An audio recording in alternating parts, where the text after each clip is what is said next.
Howdy, of you delicious people. I'm here today to review episode 4 of Utopia. So, going into this episode, it's kind of an really easier episode for this one, but who knows if I'll get even all the details correct. This time I'm going without a net of sorts to really just go on and just go without any kind of like cast list in front of me. So if I mispronounce a name or I go into, dare say, the skin and bones of things, that's really where I'm going into for this episode as far as once we get into spoilers. So really for this episode, it's kind of like it's getting to the fun parts now, where we of course have the group getting Utopia, and we of course now have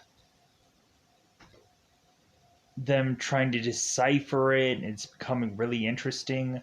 But then eventually we find out that not all of Utopia is to be solved, let's just say, in a very cryptic like sense, because there's a whole reason for that. But it seems that when they are to get some part of some clue, they go on and they are to figure out that clue, which leads them to this rabbit hole of finding out or getting to know a certain person. But while also getting to know that certain person, once our characters are to start to thumb through this comic book, they're realizing that Jessica Hyde may be the answer to who is this Mr. Rabbit. But we also get a little backstory of Mr. Rabbit also in this episode, which is kind of interesting. But yeah, so really I thought this was a good enough episode. Just because, like, yeah, it kind of feels a little bit lighter, it kind of feels looser, uh, with kind of cast numbers and so on and so forth, and so many like new people being brought in and out. Uh, this is to just kind of be like the skin and bones of the cast for most point, and we really just have these like vague names for a lot of characters, also with the exclusion of Dale Hardwick with his daughter Charlotte at some point in this episode. But yeah, um, so with that said, uh, that's that's probably it. That's probably all I could really go out of my way to say in this episode. We have both. We kind of have like both Thomas Christie, and we end up having Kara being a much more prominent characters in this episode. Uh, we also really have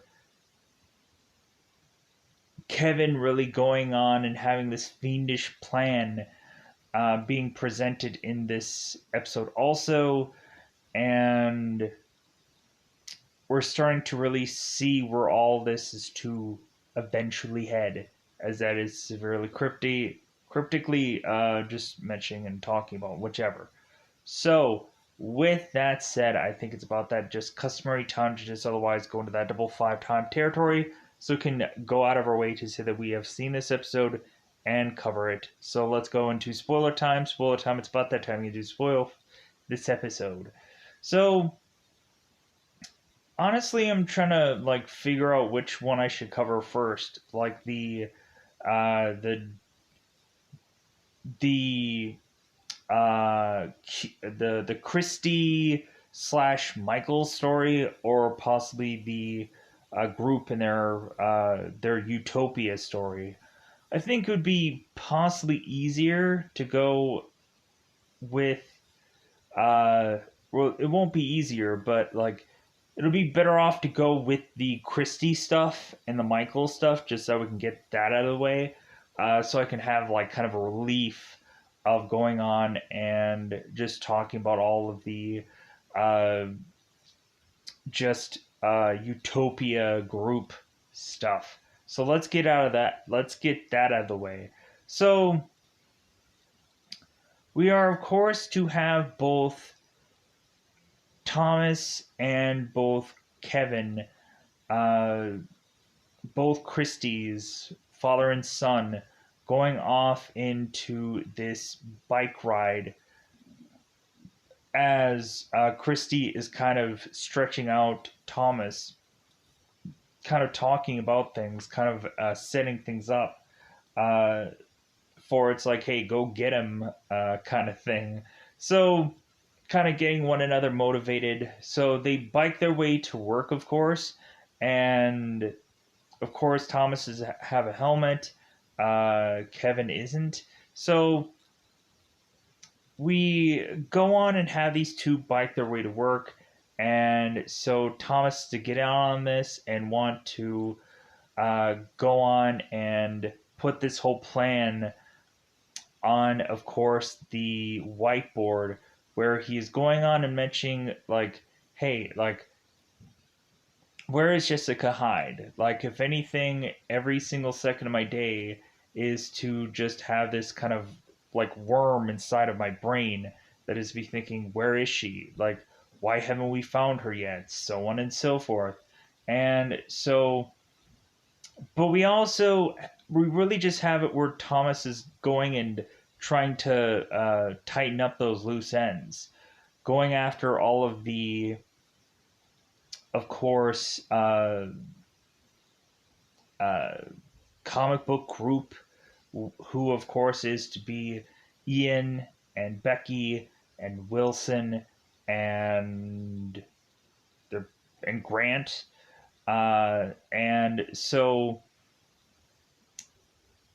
but there's also like, hey, like when are we gonna get Utopia? Also, like, so we start just going on and just mentioning all this stuff, and so they're also going on and talking about how they could go on and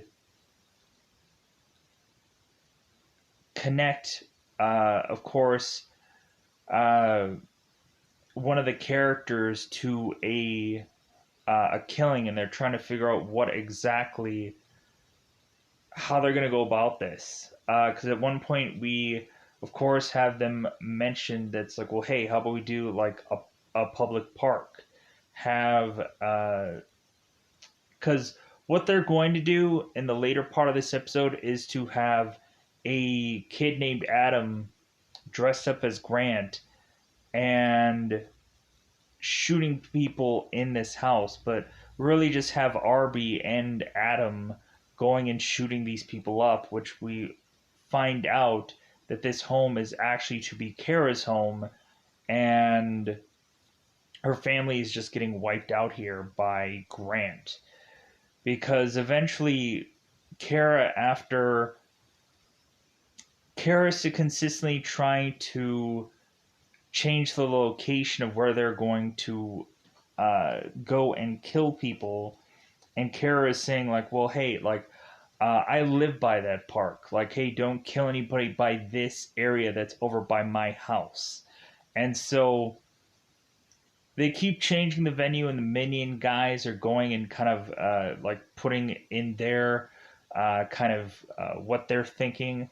And so, but we just have kind of Tara and or Kara and Thomas kind of conflicting with things, and we have Kara calling Thomas an a-hole, and and so on and so forth. So we kind of have Thomas and Kara kind of like they're conflicting with things, and so we go on and have Kara who ends up getting sidelined. So Kevin goes off and is talking with Kara about what had transpired. And so Kara really, the thing that she's really just upset about is her getting no commission for the idea that she had put in place.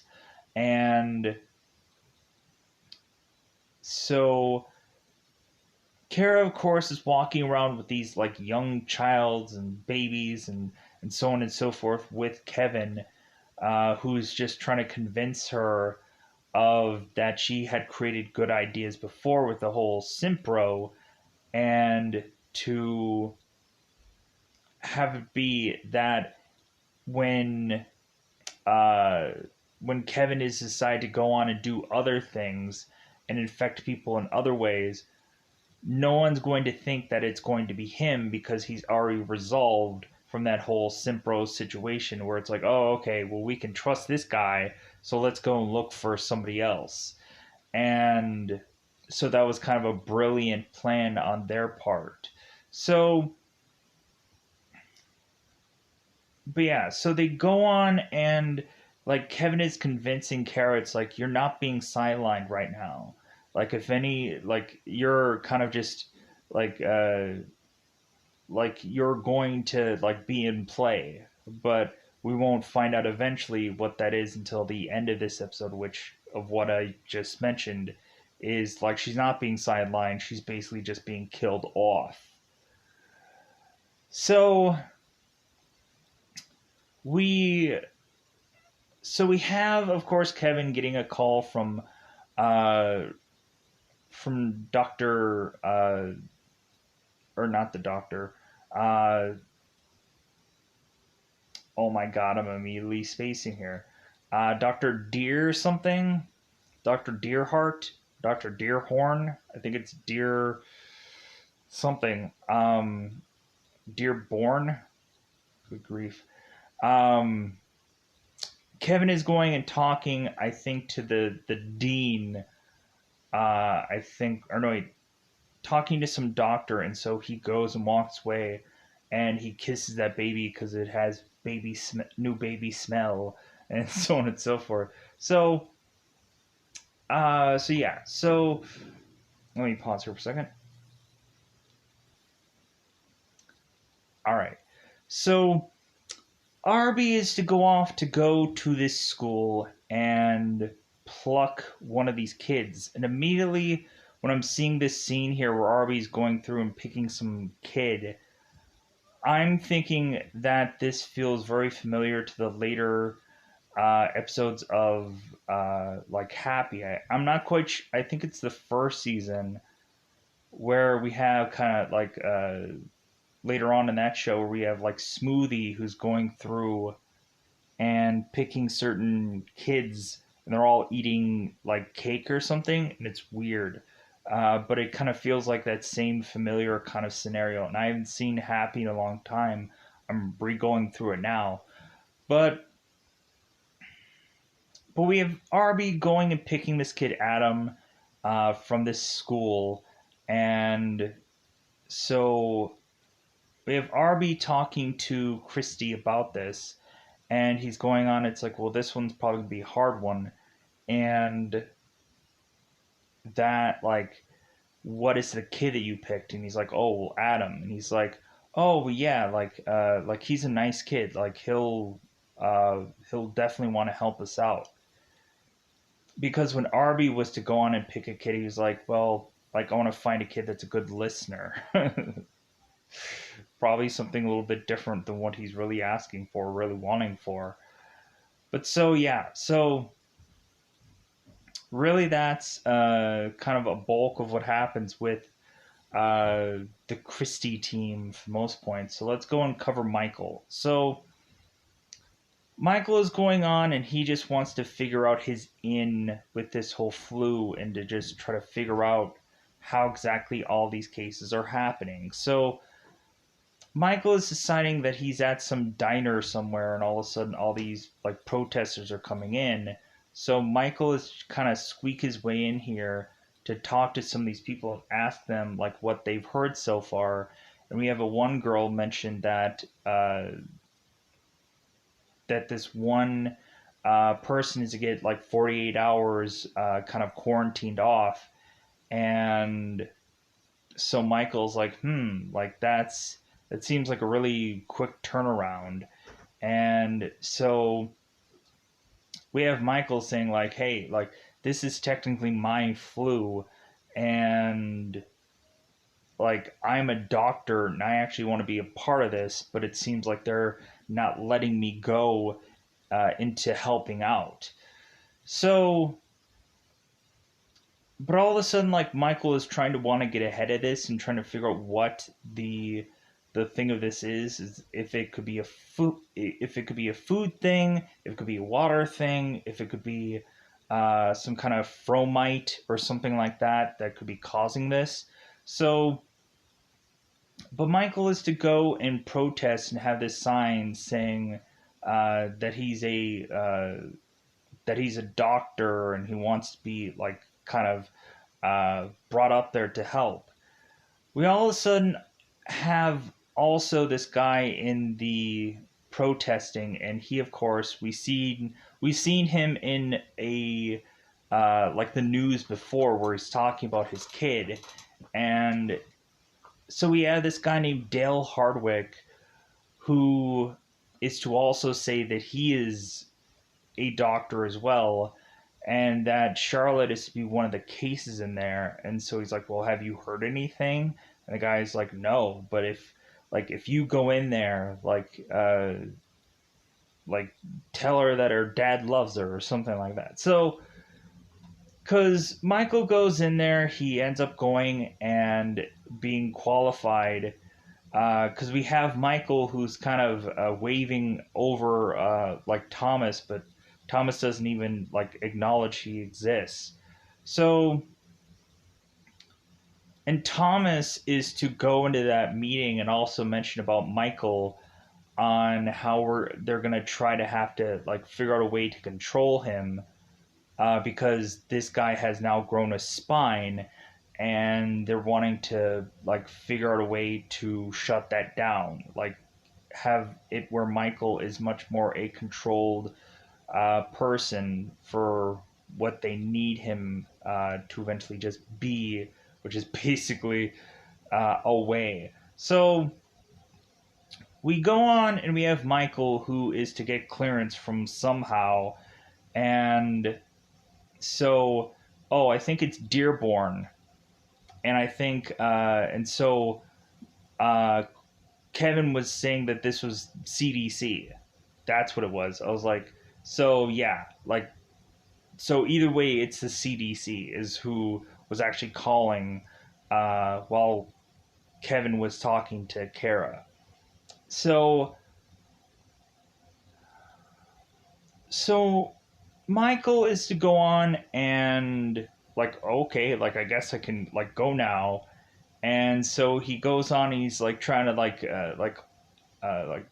embrace people and just like, okay, hey, like I'm going now. And then all of a sudden we have Michael who had like is to realize that like Hardwick hasn't seen his kid for a while, so he's like, well, this is my medical assistant. And so all of a sudden like Hardwick is like, oh my god, you did that for me.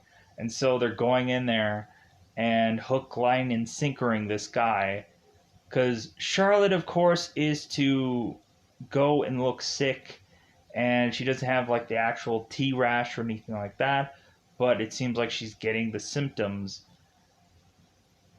But we really just find out that all of this is just some kind of ruse, some kind of work, sadly enough. So get ready for that, that it's going to be all some kind of mistake. Or not mistake, but like a lie. A lie. They're lying to freaking Michael. So, and I'm not gonna fall for it. I'm not gonna fall for the banana in the tailpipe. No, Beverly Hills Cop. Have you ever seen the Eddie Murphy movie where Eddie Murphy sticks the banana in the tailpipe and then the cops try to drive away and they're like, like banana in the tailpipe, oh, we can't drive. And then all of a sudden the other cops come in and they're like, we're not going to fall for the banana in the tailpipe. And then Eddie's like, why did you sound like that? We're gonna fall for the banana in the tailpipe. Like, hey man, like you've been spending way too much time with this white guy. Like you're starting to sound like him. Like, like okay, but anyways, so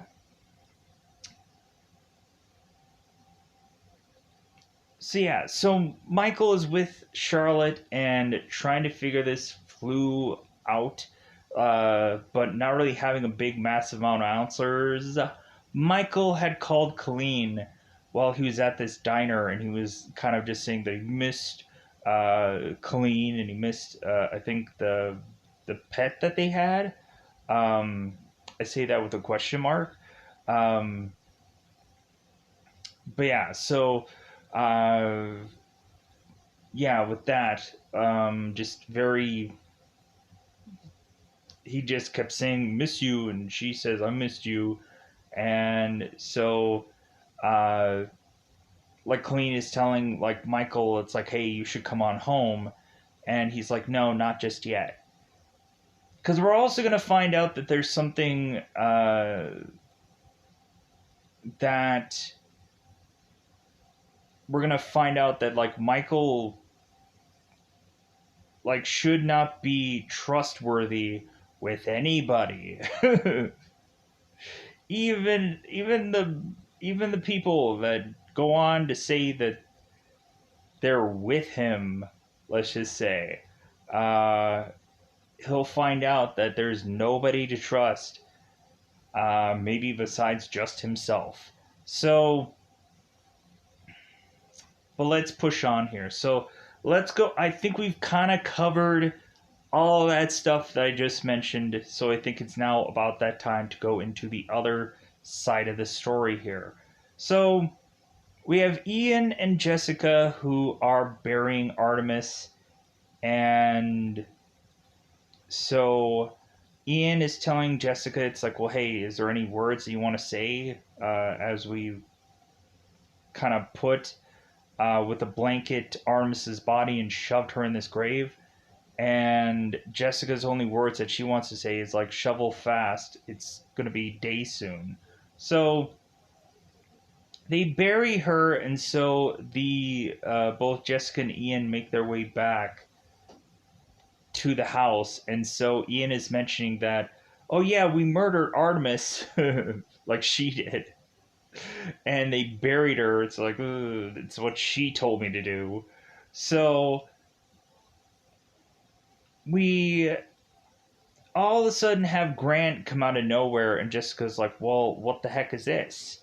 And of course, we have both Becky and Wilson saying, it's like, well, like you supposedly found Artemis, we found Grant. So now we really just have it where Grant is not really wanting to give up Utopia so easily. And Jessica's like, well, hey, give me the pages. Like, I want to see this. And so Grant starts to struggle, and because he has like a thing of scissors on him. And so Wilson's like, well, yeah, this kid doesn't know scissors safety. So we have Grant who is not wanting to give up the pages, and so it just gets to the point where like Jessica is trying to get them from Grant to where he runs into this bathroom and is chucking the pages out the window, and then he's like fighting with Jessica, and he gets out the window and he's grabbing all the pages, and Jessica is like running out of this place also to grab all these pages. And so Jessica and Grant finally have this like impasse here where Jessica's like, you know what, I think I'm approaching this, like, I'm paraphrasing here. Jessica's like, you know what, I think I'm approaching this the wrong way. Like, how about you and me together go and solve this whole Utopia thing together, and we'll figure this all out. To where Grant is like, okay, sure. So they go on and they put all of the pages out on the table, and so they're looking around and nobody can really figure things out. They're just saying, well, this is a carousel, well, this is a this, well, this is a that, like this is a clock tower, this is a whatever. They can't really figure it out. And so they're just like, well, maybe you guys can just take a couple of pages, because Wilson is saying it's probably going to take months to decipher, and just because, like, I don't have months. Like, wrap this thing up right now. So we go on and we have guys just grabbing certain pages and kind of thumbing through them to see if they can find an answer. And so we have Ian, who is to have this picture of this clock, but the clock is to have the exact same numbers as the Artemis nails, because we have also Ian talking about that when uh, he was mentioning how like Jessica had murdered Artemis because he pointed to her. It's like, oh yeah, we did it, but she did it. But we also had Ian who was asking about deals, if there was any kind of like mention about deals anywhere in this comic book, and Wilson's just like, well, dude, like this is gonna take months, and Jessica wants minutes, so we're gonna have to figure this out. So we also again have it to where later on in this story, they still have to go on and think about whether or not uh, Samantha's body, I guess, should get moved. Technically, there's like some kind of thought process about that. But, anyways, so, but really the thought process is just the fact that, like, well, like, should we basically burn Samantha's body? It's really the question. So, Ian is to find out on this clock that there is to be a bunch of numbers that don't quite make a rational clock looking thing. And so we at first have Ian go and put the numbers all there. And so, like, okay, what's the connection here? And so Becky makes the connection that there might be 7 billion people in the world or something like that. Maybe it's the population of someplace somewhere, or just the Earth's population. And so Wilson makes the consensus that it's a phone number.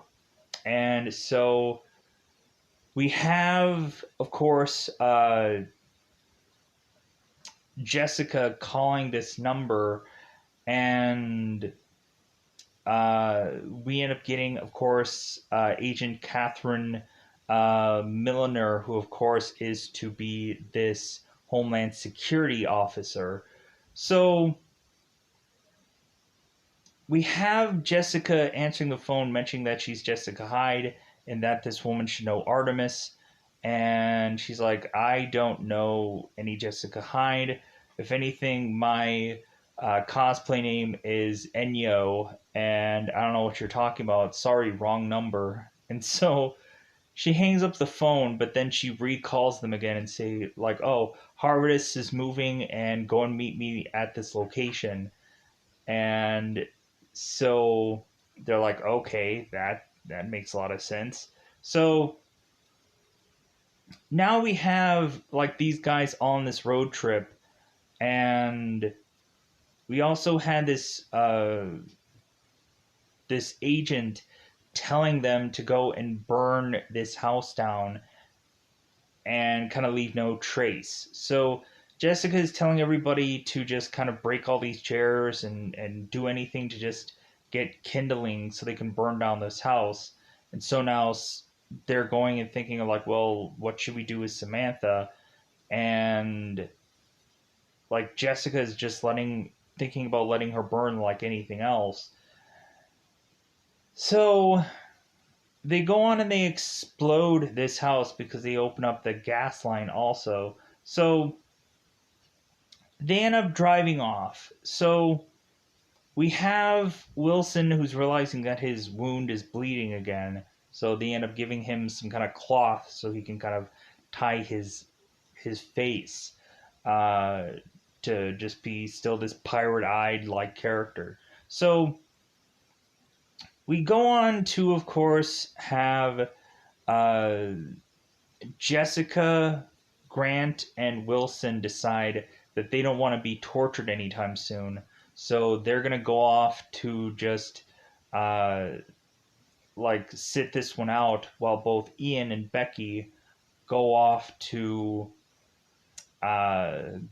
see this agent and talk things out to see if she's on the level, if she's going to help them, or if they're still going to be on their own, or maybe this person is going to lead them to a horrible position, which is to lead them basically to Harvest, or basically to be tortured or killed or whichever. So Ian and Becky go off to this Toys R Us that has a logo taken down from the building. And so we really have Ian and Becky kind of treating this like a weird and creepy date. And Ian's like, yeah, I bring ladies back here all the time.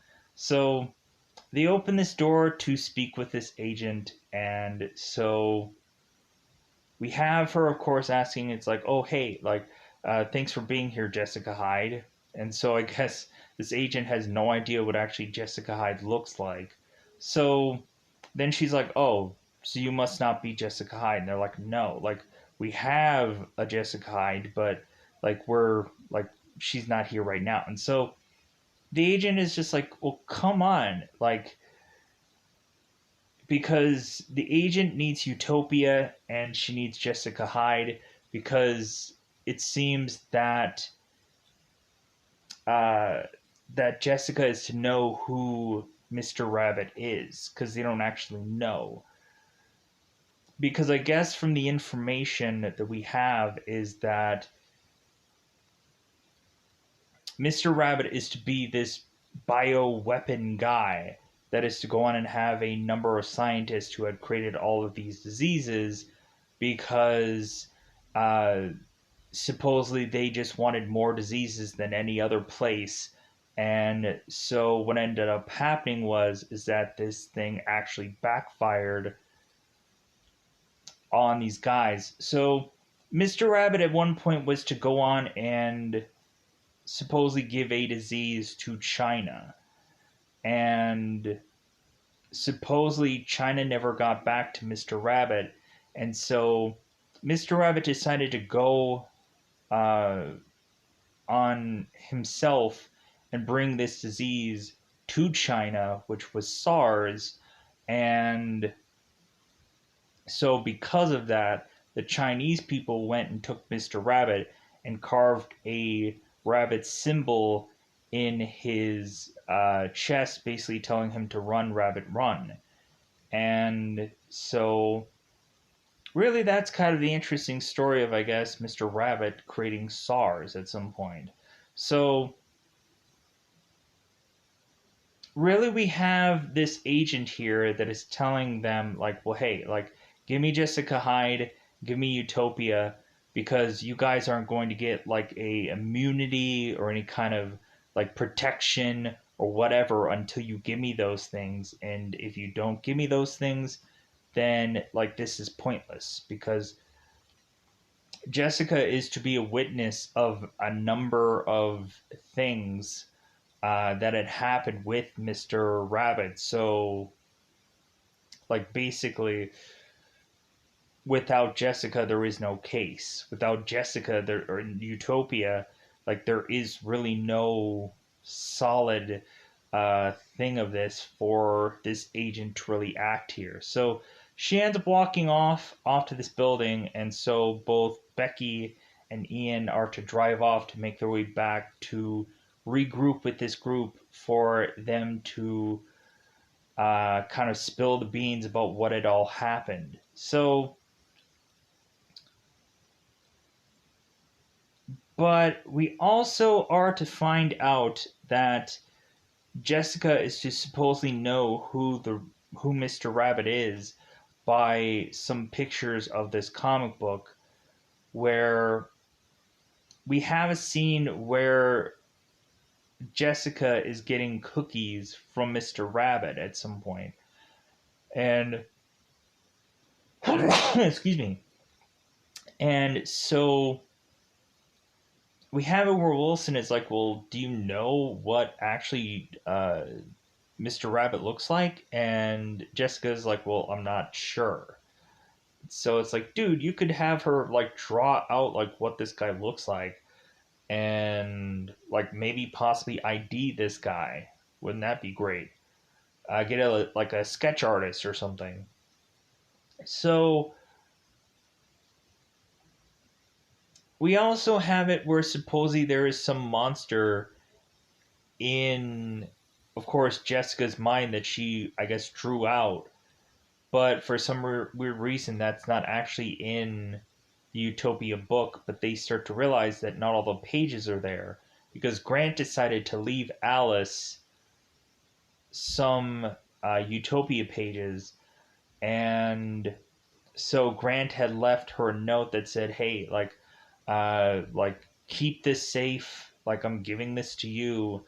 And so Alice goes and starts taking out the pages and starts looking at them and so on and so forth.